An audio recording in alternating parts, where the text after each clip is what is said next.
नमो सिद्धाणं नमो आयरीयाणं नमो वज्रायाणं नमो लोये सवसाहुणं सिद्धं शुद्धं परमीय जिनेन्द्रवर्णेमि चन्दमकलङ्कं गुणरयणभूषणोदयं जीवस्य पर्वणं वोच्छम्।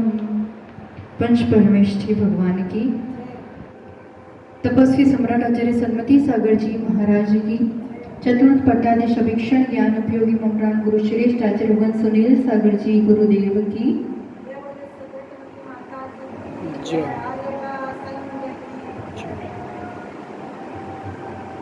रामचंद्र जी के जीवन से हम सभी परिचित हैं। शायद सम्यक दृष्टि जीव थे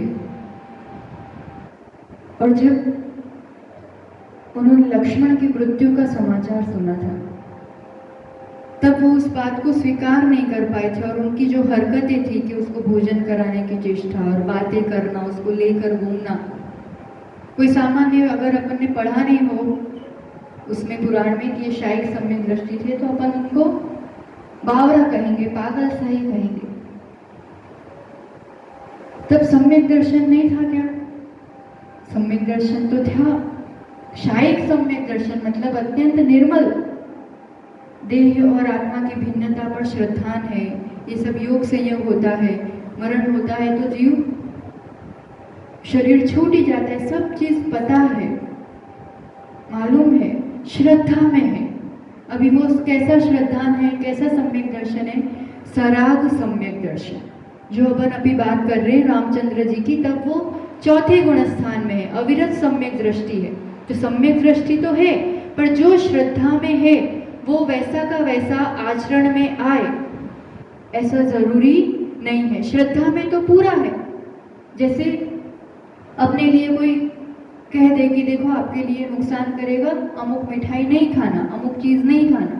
अब वो पता चल रहा है कि नुकसान कर रहा है पर तो भी अगर आसक्ति होगी, थोड़ा सा होगा तो नहीं, थोड़ा तो ले लेने दो। एकदम पता चल जाना और एकदम छूट जाना, ये दोनों कार्यों में अंतर रहता है। तुरंत ये काम नहीं होता है। डॉक्टर को कितना ज्ञान होता है, खूब ज्ञान होता है, बड़े बड़े ऑपरेशन तक कर देता है, पर उनसे कहो कि तुम अपने बेटे का, अपने बेटी का ऑपरेशन करो तो वो खुद नहीं कर पाएगा, वो किसी 2-3 साथी को रखेगा ही रखेगा। क्यों? अब वो ज्ञान कहाँ गया? ज्ञान पर राग थोड़ा सा हावी हो जाता है, तब उसको श्रद्धा भी है, सम्यक ज्ञान भी है उस प्रवृत्ति का, पर जहाँ राग की बहुलता होती है तो वो आचरण में एकदम से वो ज्ञान अपने लिए एकदम काम नहीं कर पाता है। तो ये चौथे गुणस्थान वाली जो बात है ये सराग सम्यक दर्शन है। सम्यक दर्शन तो है, श्रद्धा तो है, पर राग सहित है, इसलिए श्रद्धा और आचरण में यहाँ पर अंतर दिखता है। श्रद्धा है पर अभी पूरा संयम नहीं आया है, आचरण नहीं हुआ है। वही राम का जीव, वही रामचंद्र जी का जीव जब मुनि अवस्था को पाते हैं और शुद्ध उपयोग में लीन है, बस अब केवल ज्ञान पाने की तैयारी है, तब जिनके लिए जंगलों में भटके थे ऐसे सीता का जीव स्वर्ग से आता है। वो जीव भी सम्यक दृष्टि है पर वो वहां पर स्वर्ग में चौथा गुणस्थान वाला सम्यक दृष्टि है, सीता का जीव उस समय। और वो यहाँ के नहीं, ये मेरे से पहले मोक्ष नहीं चले जाए, हम लोग साथ साथ मोक्ष जाएंगे, बस इतनी सी भावना है, धर्म की भावना। पर राग तो उनके लिए इतना तकलीफ देते, उपसर्ग टाइप और बेचैन, मतलब विचलित करना उनके उपयोग को बहुत प्रयास किया, पर तब राम को कोई विचलित नहीं कर पाया, कारण वो श्रद्धा वैसा आचरण बन चुकी थी, वो वितराग सम्यक दर्शन था।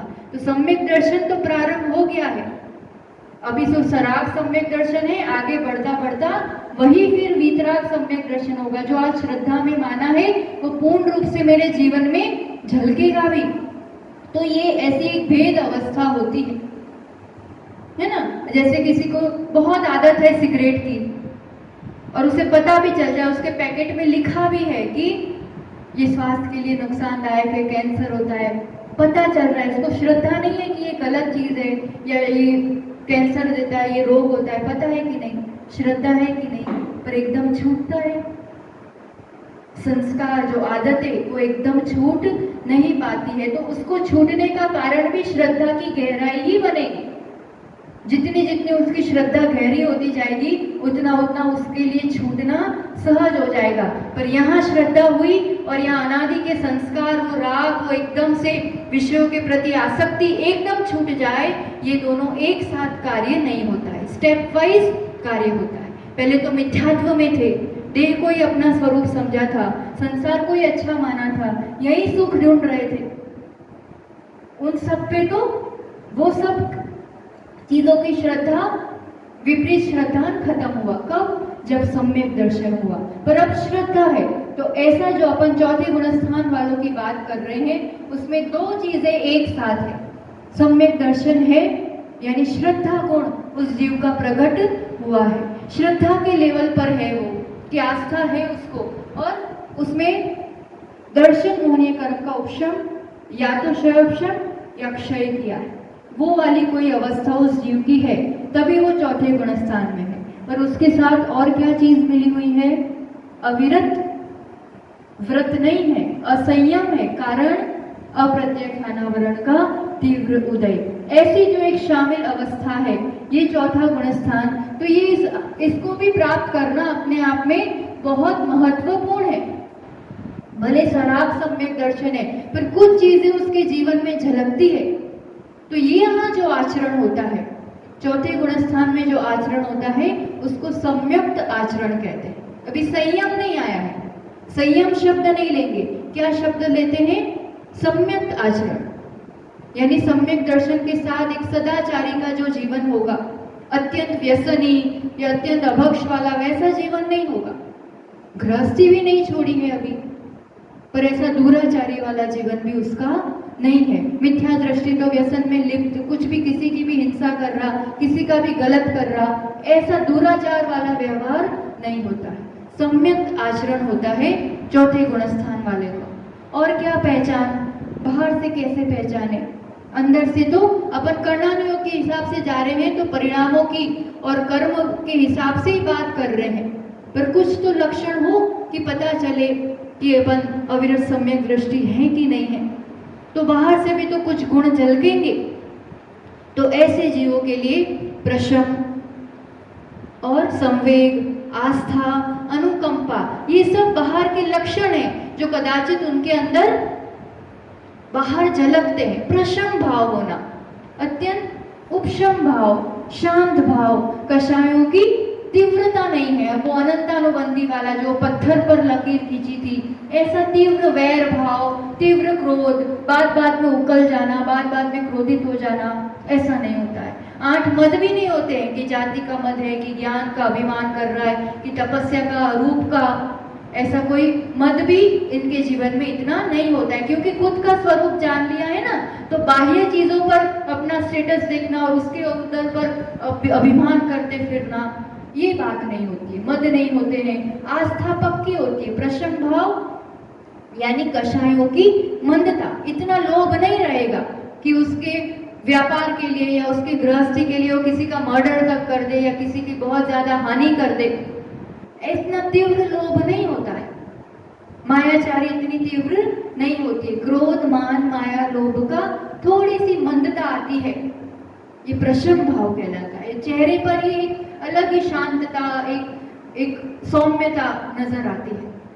दूसरा गुण प्रशम के बाद संवेग।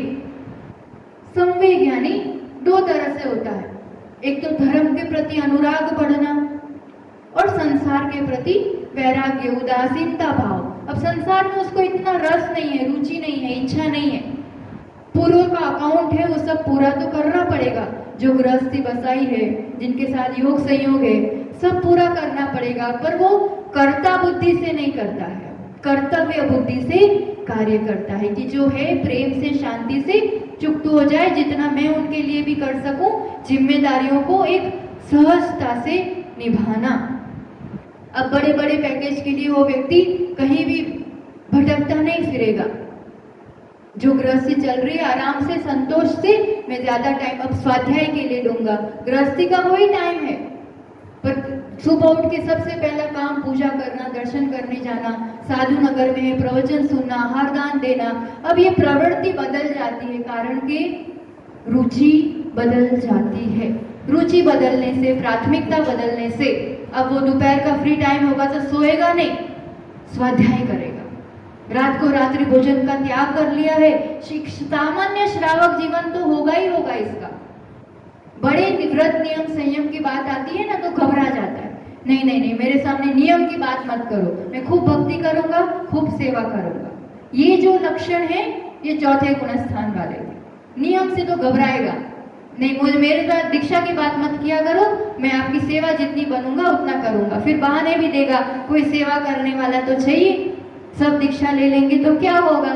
पर कहीं ना कहीं ये जो लक्षण है ये अप्रत्याख्यानावरण कर्म बोल रहा है, क्योंकि नियम अभी नहीं सुहारा है, पर श्रद्धा पक्की है। आपके साथ में चलूंगा, आपके साथ पूरी सेवा करूंगा, कुछ कमी नहीं होने दूंगा। गुरुओं की सेवा करना, स्वाध्याय करना, रुचि अब उसी में। रात के टाइम फिल्म देखने नहीं जाएगा, वो वैयावृत्ति करने के लिए जाएगा।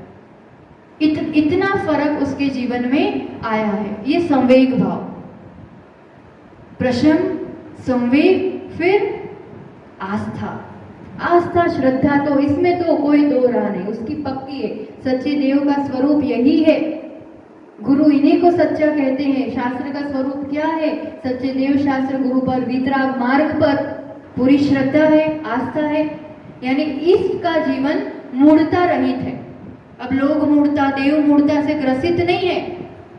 चौथे गुणस्थान वाले की बात हो रही है कि जीवन कैसा होता है उसका, बाहर से क्या लक्षण होते हैं। तो आस्था पक्की है और खुद का आत्म तत्व का बोध है, श्रद्धान है। तो मैं जैसी आत्मा हूँ, मेरी जैसे अन्य भी जीव है, उनको भी दुख नहीं चाहिए, उनको भी सुख चाहिए। तो आपो आप दूसरे जीवों के प्रति दया, अनुकंपा भाव आता ही आता है। जब तक देह बुद्धि है, स्वार्थ बुद्धि है, कषायों की प्रबलता है, तब तक अहिंसा के एक प्रकोप रहता है। दया, अनुकंपा, करुणा जब अपने लिए आत्मदृष्टि है तो जीव मात्र के लिए वो दृष्टि आई जाती है। इसलिए चौथा गुणस्थान वाला व्यक्ति भले पूरा आचरण, संयम, नियम नहीं दिख रहा है, कह रहा है कि देह अलग, आत्मा अलग, जान भी रहा है, बातें भी कर रहा है, पर हो सकता है कि थोड़ा बीमार पड़े और सीधा डॉक्टर के पास जाए। अभी वो एकदम कदम नहीं बढ़ा पा रहा है, हिम्मत नहीं कर पा रहा है, बोल भी रहा है, मान भी रहा है, पर जहाँ पूर्ण रूप से, क्योंकि जो अति राग वाली वस्तु है ना, जैसे शरीर या परिवार में किसी से अति आसक्ति है कोई वस्तु से, तो वो एकदम छूट नहीं पाएगा। कहने को अंदर है, ये भी भाव रहती है कि कब छूटे। अभी विषयों में वो ऐसी लोलुपता नहीं है कि ये मिल जाए, ये मिल जाए, ये मिल जाए। इतना तो फर्क आया है। मिठाई कोई चाव से खाता है और दवाई बचाव से खाता है कि नहीं खाना है, पर नहीं हो पा रहा है अभी।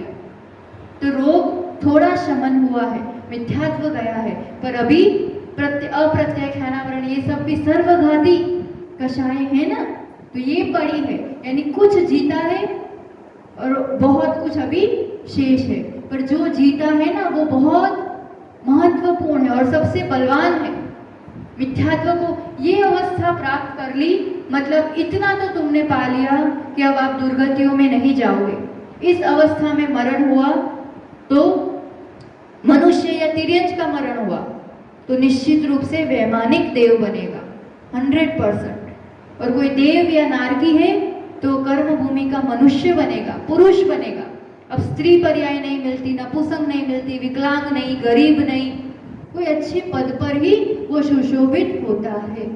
तो इसकी महिमा समझ के ये प्राप्त करना, और सबसे बड़ी बात, प्राप्त तो कर लिया मान लो, पर इसको मेंटेन रखना, इसकी सुरक्षा रखना इस गुणस्थान की, क्योंकि क्षोभशम बना करके रखना ये बने बनाया मार्ग नहीं है, कोई आगे कर नहीं देगा आपके लिए, खुद से ही करना पड़ेगा। ये खुद का पुरुषार्थ है। इसलिए एक लक्ष्य और एक भावना होनी चाहिए कि ये प्राप्त हो और ये अवस्था मेरी बनी रहे। ये बनी रहेगी तो आगे भी बढ़ोगे 100%, और पहले ये गुणस्थान तो बना रहे।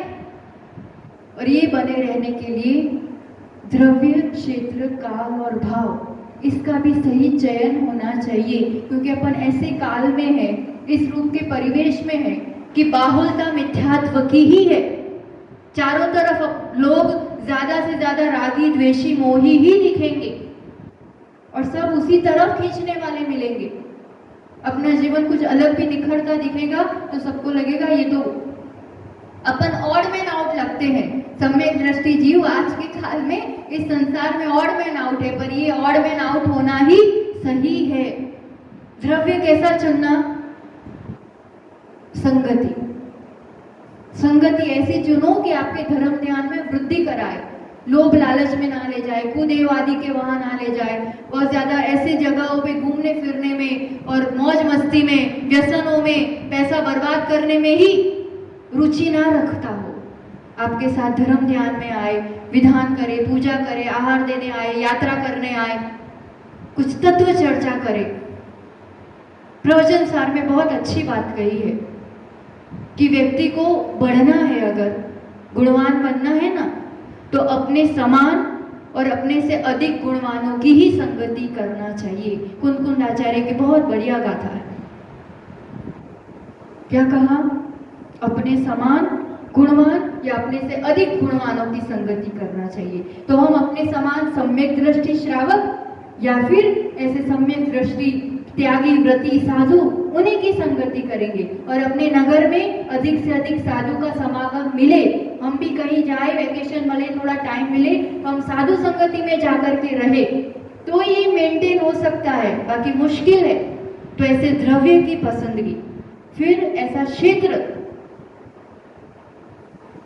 क्षेत्र मतलब जहाँ धर्म की प्रवृत्ति हो, इस टाइप का। बहुत अहोभाग्य है अपना कि अपन इस भरत क्षेत्र के आर्यखंड में जन्मे और म्लेच्छ खंड जैसी प्रवृत्तियां हुई और बड़े बड़े पैकेज के लिए बहुत ज्यादा बढ़ गया आजकल कि फॉरेन जाना, बड़ी पढ़ाई करना, फिर वहां उस बहाने से जाते हैं और वहीं सेटल हो जाते हैं। या माँ हाथ में गिलास भी पानी देती है और वहां भले किसी की चाकरी करनी पड़े, वेटरगिरी करनी पड़े, कुछ भी करना पड़े। क्षेत्र छोड़ दिया हमने धर्म ध्यान का, मतलब समझो सम्यक का तो पूरा ही नाश कर लिया। अब अभी जो दुर्लभता से उपलब्ध हुआ है उसका सदुपयोग नहीं करा तो आगे भी मार्ग नहीं बनेगा। जो वहां है वो तो यहाँ है, पर जो यहाँ है वो देश, ऐसा गुरु, ऐसा समागम, ऐसा धर्म का माहौल वहां बिल्कुल भी नहीं है। धन, पद, कितनी भी बड़ी डिग्रियां, ये सब एक तरफ, और सम्यक दर्शन की उपलब्धि अपने आप में बहुत महत्वपूर्ण है। और ये एक तरफ, तीन लोग की संपदा भी मिलती हो और सम्यक दर्शन ना मिलता हो तो ये नहीं चाहिए। मुझे क्या चाहिए? सम्यक दर्शन। इसलिए वैसा क्षेत्र चुनो जहाँ मंदिर पास में हो, जहाँ साधुओं का आवागमन हो सके, मेरे घर चौका लग सके, ऐसी जगह अपना घर हो, ऐसा अपना परिवार हो। फिर यहाँ जो चाहो खूब नौकर चाकरों को खूब कमाओ, कोई मनाही नहीं है, यहाँ भी सब चीज होती है। उल्टा सम्यक दर्शन होगा तो चक्रवर्ती पद, तीर्थंकर पद भी उसी से मिलेगा। और ये ऐसा क्षेत्र छोड़ दिया कहीं पैसों के लोभ में या इस रूप से, तो वो भी कितने समय रहेगा? जब तक पूर्व का पुण्य होगा, फिर वो भी जाएगा और गति भी जाएगी।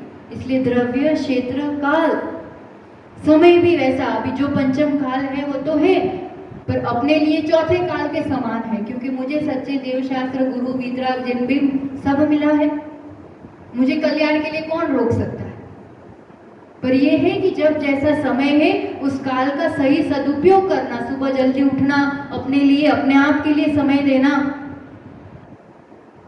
इसी 24 घंटे में से कुछ समय अपने लिए निकालना, अपने आप के लिए समय निकालेंगे, अपने साथ एक बार अपॉइंटमेंट करेंगे तो सम्यक दर्शन बना रहेगा। बाकी नीचे गिरते मिथ्यात्व के उदय आते देर नहीं लगती है। और भाव दशा विशुद्धि तो बना के रखनी है ना? तो ऐसे प्रशम भाव, संवेग, आस्था, अनुकंपा प्रकट हो, ऐसा आचरण हो, श्रद्धा, धीरे धीरे निर्मलता बढ़ती रहे। ये चौथे गुणस्थान की गाथा अपनी देखनी बाकी थी, वो देखते फिर अपन आगे बढ़ेंगे। 26 नंबर का गाथा है जीवकांड की, जो अपन ये बात देख ही ली है, पर आचार्यों की वाणी में अपन देखते हैं। सद्धर्णम ऊसम दो ऊसम सम्मोखयाउखयोय विदिये कसाय दया दो असंज दो हो दिसमय।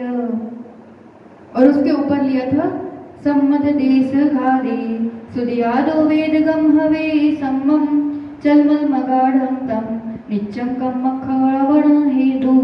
ये तीनों सम्यक दर्शन की बात की कि सातों प्रकृतियों के उपशम दो, उपशम से, या तो सातों प्रकृतियों की खयो क्षय से, या फिर सम्मत देश घादी उदयो, सम्मत प्रकृति जो देश घाती है उसके उदय से।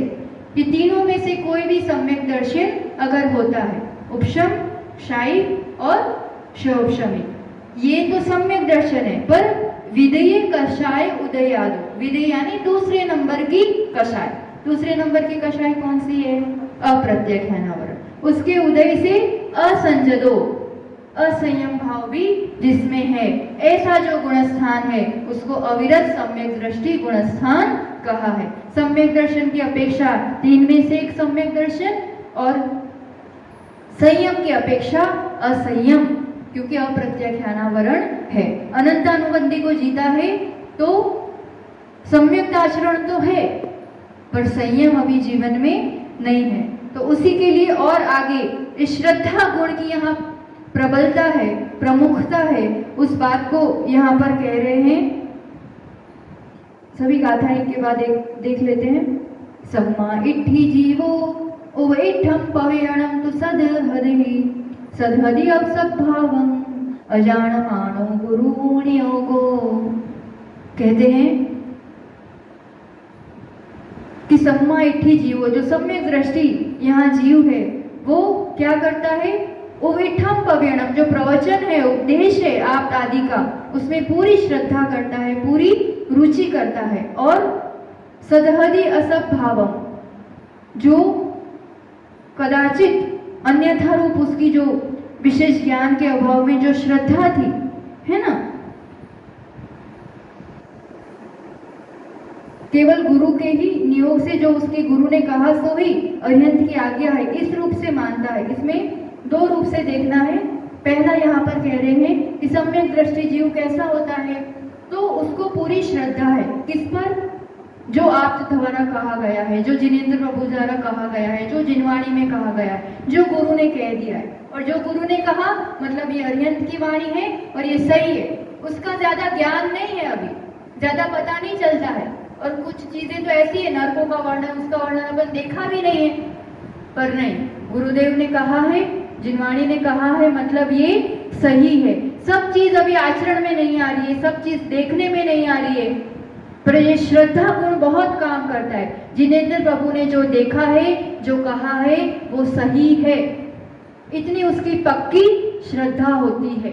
पर उसके आगे जो बात कह रहे हैं कि सुप्ता दोतम सम्मम दर्शितम जलाण सदहदहि सोचेव हवै मिच्छा इट्ठी जीवो तदो पहुदी। जब तक वो गुरु के वचन पर पूरी श्रद्धा करता है, उसको समझ में आए या ना आए, पता चले या ना चले, वो वैसा कर पाए या ना कर पाए, पर श्रद्धा है, गुरु ने कहा, जिनवाणी में है, मतलब सही है, तब तक वो सम्यक दृष्टि है।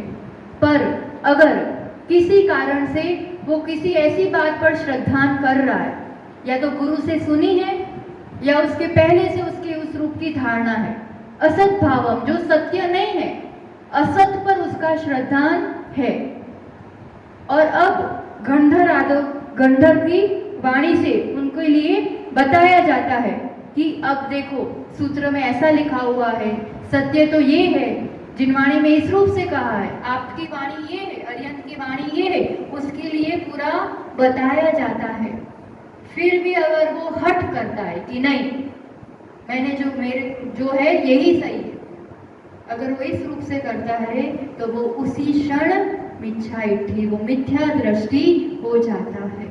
कहने का मतलब यह हट काम नहीं करती है, असत दर्शन काम नहीं करता है। असत्य भी कदाच है, सही भी नहीं है, पर जब तक उसके लिए है कि हाँ गुरु ने कहा है, देवशास्त्र गुरु ने जो कहा है वो सही है, फिर सही बताने पर भी अगर वो नहीं माने, कदाचित किसी गुरु से सुन लिया है या खुद की असत धारणा है, और सत्य बताने पर भी, गंधर की वाणी बताने पर भी वो नहीं माने, तो वो चौथे गुणस्थान से सीधे मिथ्यात्व में आ जाएगा। मतलब सब पूरा रोल इसमें श्रद्धान का है।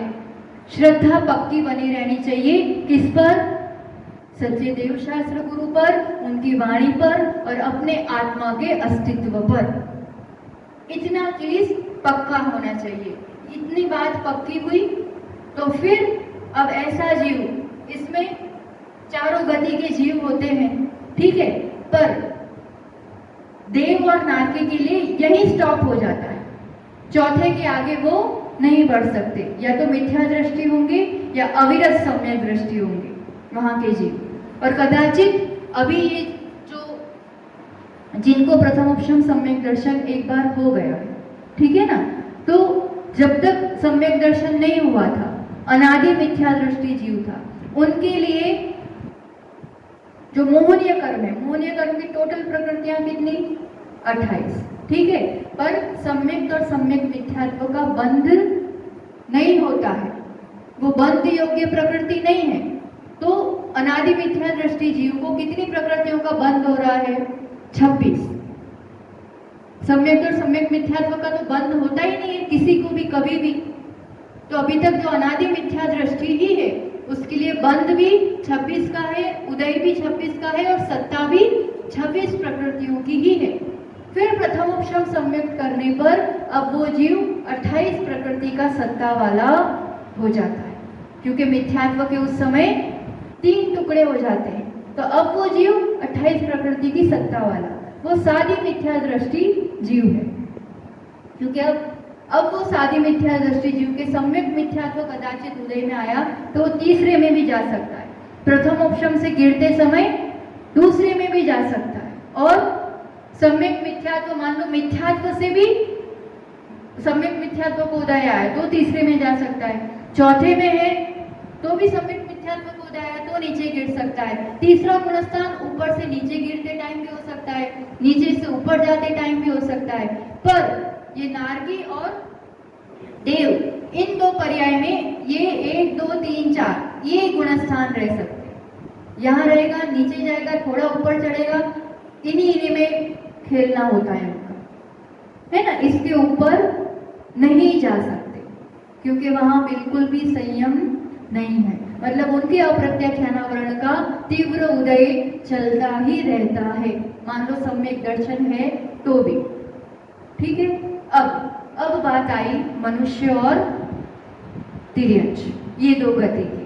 तो इसमें अब थोड़ा पुरुषार्थ जग सकता है। अब ये जो अविरत सम्यक दृष्टि जीव है, क्योंकि सम्यक दर्शन है तो धीरे धीरे श्रद्धा दृढ़ होती जाती है और फिर वैसी संगति में रहता है, धर्म ध्यान के माहौल में रहता है, साधु त्यागी व्रति के साथ रहता है और विषय भोगों से अरुचि बढ़ती जाती है। तो फिर धीरे धीरे होता है कि हाँ, अब वो विषय भोगों को कुछ हद तक छोड़ सकता है, पापों से कुछ हद तक वो विरत हो सकता है। तो फिर सम्यक दर्शन के बल पर ही अब तीसरी वाली कषाय को भी जीता जाता है। ये मार्ग किसका है पूरा?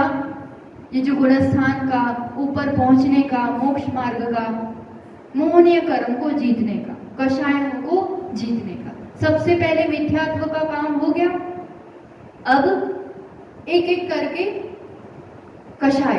तो अब अप्रत्याख्यान वर्ण है जब तक, तब तक संयम नहीं हो सकता, तब उसका भी उपशम करना पड़ेगा।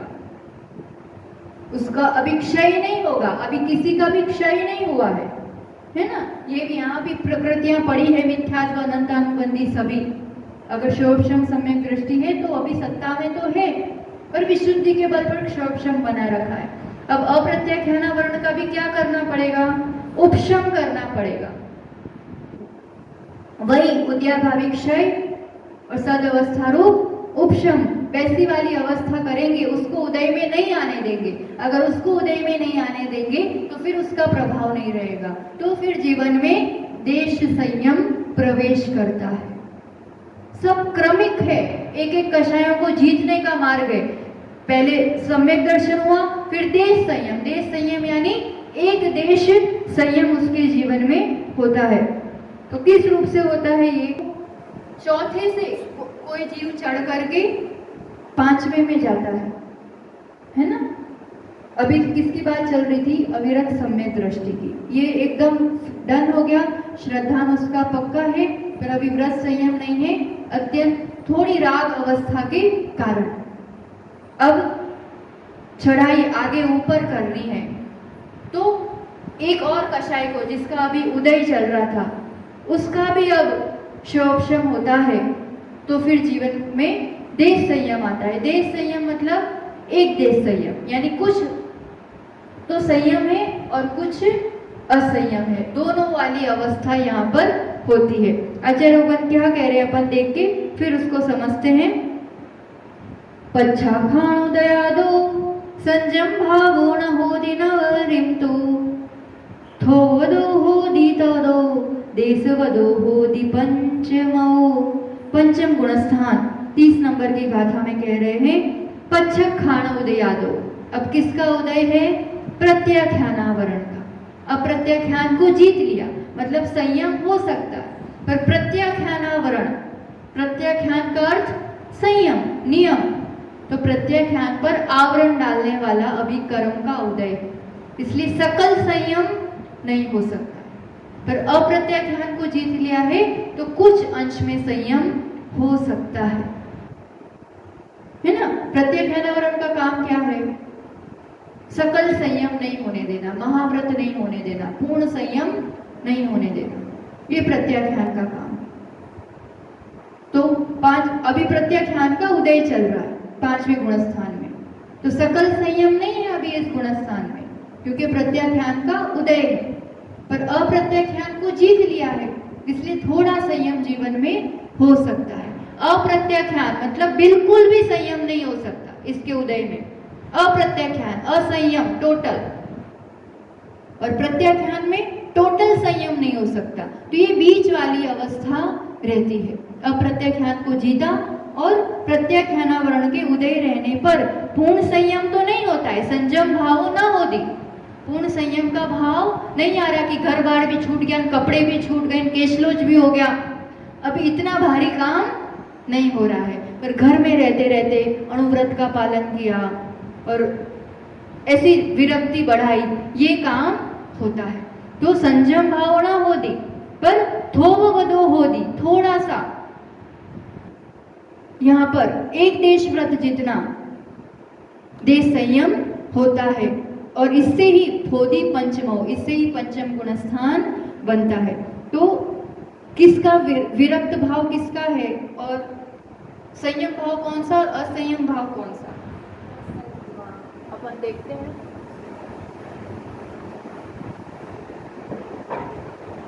अब बात हो रही है देश विरक्त,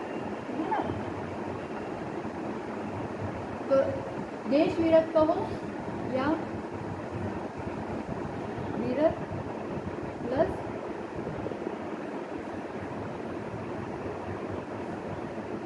अविरक्त। विरक्त तो है एक देश, पर एक देश है तो कुछ देश नहीं भी तो है ना, पूरा संयम नहीं है यहाँ पर। तो ये किस वजह से है और ये किस वजह से है?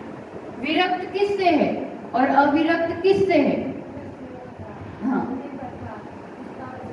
बात करता है ना। पूर्ण संयम मतलब व्रत, व्रत शब्द का डेफिनेशन बताओ हमको। विरत से, विरत यानी व्रत, व्रत मतलब व्रत किसे कहते हैं?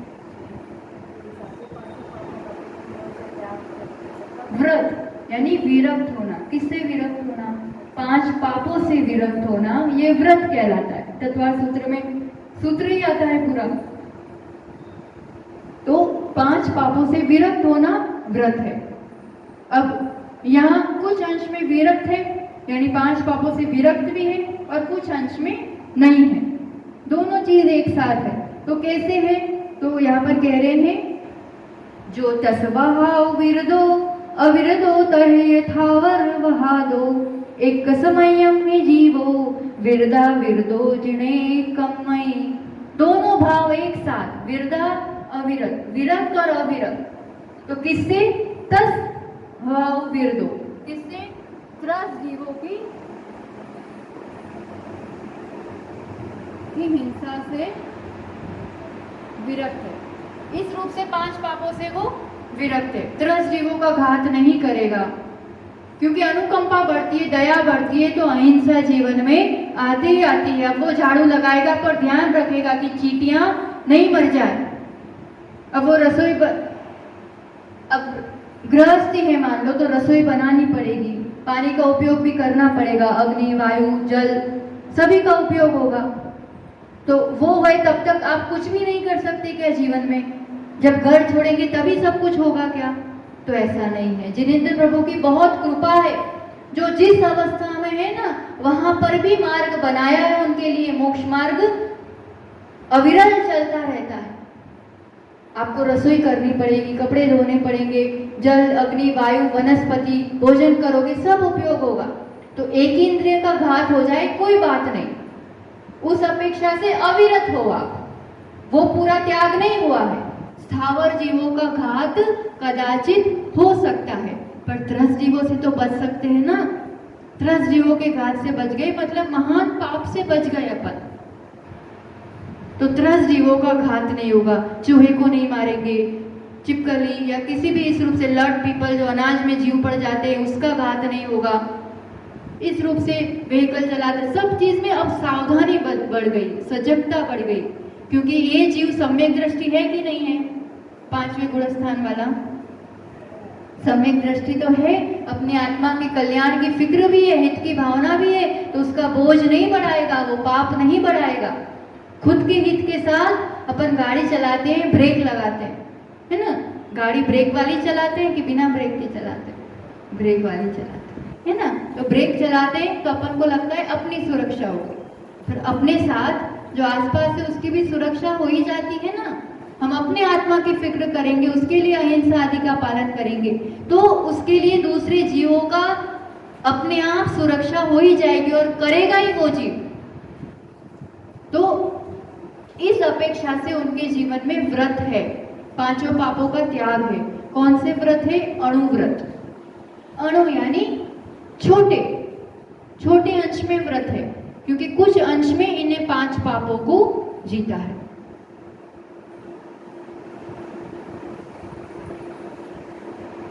और अविरत क्यों है?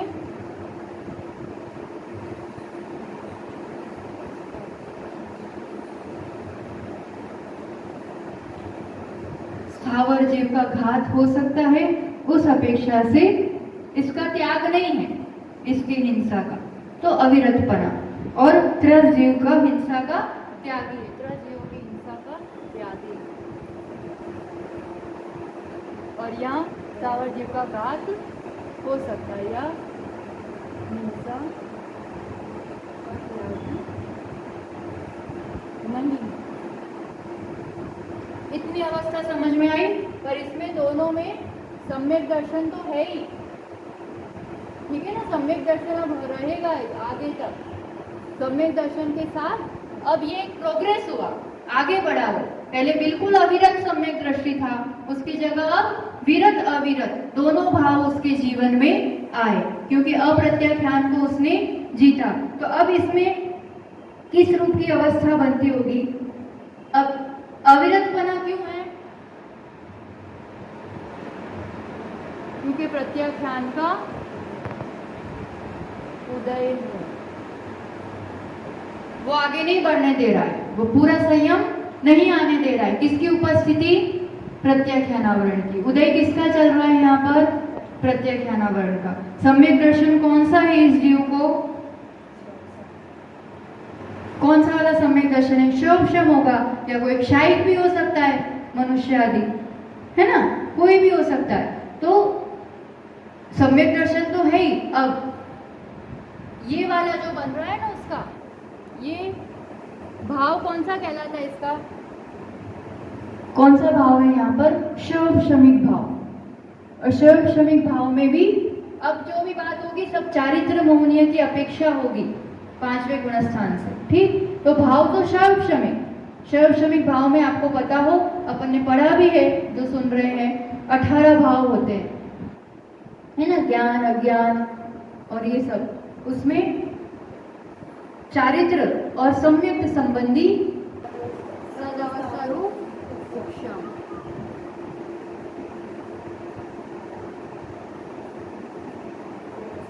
ये कहीं पर भी लगाना पड़ेगा, जहां जहां शैवक्षमिक भाव आएगा। शैवक्षमिक भाव मतलब उद्याभावक्षय और सदवस्था रूप उपशम। किसका? जिसको उदय में नहीं आने देना है, सत्ता में है पर उदय में नहीं आने देना है, उनका उद्याभाविक क्षय और सदवस्था रूप उपशम होगा। और जिनका उदय चल सकता है, जिनके उदय से वो गुणस्थान बना रह सकता है, उस रूप में उदय होगा। ये शैवक्षमिक अवस्था होती है हमेशा। उदयाभाविक क्षय, सदवस्था रूप उपशम, उदय। अब किसको किस कैटेगरी में फिट करना, ये तो उदयाभाविक क्षय होगा अनंतानुबंधी और अप्रत्याख्यान का। उन्हीं का सदवस्था रूप उपशम यानी भविष्यकालीन निश्चयों की उदीर्णा नहीं होगी। और उद्याभाविक क्षय यानी इस रूप से उदय में नहीं आएंगे। किस रूप से उदय में आएंगे? देशघाती, तो यहाँ पर प्रत्याख्यानावरण, क्योंकि इसका उदय चल रहा है। तो अनंतानुबंधी प्रत्याख्यान में चेंज होगी, अप्रत्याख्यान भी प्रत्याख्यान में चेंज होंगे। लास्ट मोमेंट जो इनका निषेध है ना, यह प्रत्याख्यान अभी तक उदय में आ रहा था, तो मेरा चौथा गुणस्थान था। अब क्या किया मैंने? विशुद्धि के बल पर इसको भी प्रत्याख्यान में उदय में आएगा। अब चेंज होगा ये उदय के समय, इसलिए उसका उद्याभाविक क्षय कर दिया। उस संक्रमण होगा उदय के पहले। तो इस रूप में उदय में नहीं आया अप्रत्याख्यान में, किस रूप में उदय में आया? प्रत्याख्यान। और उसका उदय है तो पांचवा गुणस्थान है, उसमें कोई दिक्कत नहीं है। तो ये लॉजिक समझ लेने का, जिसका उदय चल सकता है, जिससे गुणस्थान बना रहता है, जिसका उदय नहीं चाहिए वो इसमें कन्वर्ट होकर उदय में आता है। इस रूप से शौक्षम वाली अवस्था बनी रहती है। जैसे पार्श्वनाथ के जीव ने हाथी की पर्याय में ऐसे ही तो चढ़ाई की, मिथ्या दृष्टि जीव मुनिराज के उपदेश से प्रथमोपशम सम्यक दर्शन हुआ, मिथ्यात्व के 3 टुकड़े हुए, फिर गिरा नहीं, तुरंत स्वयं सम्यक दर्शन हुआ, चौथा गुणस्थान बना रहा। और श्रद्धान को फिर इतना प्रबल किया, उपदेश मिला, गुरु से अणुव्रत आदि धारण किए। और हाथी की पर्याय में भी उसने ऐसे मांस वगैरह तो बहुत दूर की बात, पर सूखे पत्ते खाना, प्रासुक जल पीना, इस रूप से अणुव्रत का भी पालन किया। और देश संयम व्रत मतलब चौथे से फिर उन्होंने 5वें गुणस्थान पर और ऊपर मतलब बढ़े, देश संयम का भी पालन किया, श्रेष्ठ समाधि मरण किया और फिर आगे निरंतर बढ़ते गए। तो एक हाथी की पर्याय में भी काम हो सकता है।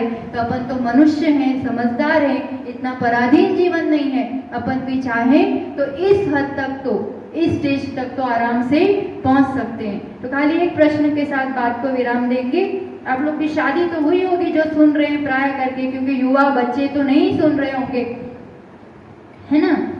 तो शादी हुई कि नहीं हुई वो इम्पोर्टेंट नहीं है, पर शादी मिथ्या दृष्टि हो जाए तो भी जीवन में बहुत बड़ी उपलब्धि है। एक दिन शादी मिथ्या दृष्टि होगा तो सम्यक दृष्टि भी होगा, देश संयम भी आएगा और आगे के गुणस्थानों को भी पार करेगा। तो ये शादीपना, सदियों का बंधन छूटना चाहिए। ये ज्ञान प्राप्त कर रहे हैं तो अपने आप का अवलोकन भी करें और मैं कहाँ चूक रहा हूँ और कितना ऊपर चढ़ सकता हूँ, ये अवश्य अवलोकन करें। 100वें माले पर जीने से ही जीवन का स्टेटस नहीं है, ये गुणस्थान ऊपर चढ़े ना तो जीवन की सार्थकता और सफलता है। तो इसी भावना के साथ जय बोलो आचार्य रोगन सुनील सागर जी गुरुदेव की, जिनवाणी के ज्ञान से सूझे लोकालोक, सोवाणी मस्तक नमो सदा देता हूँ दो।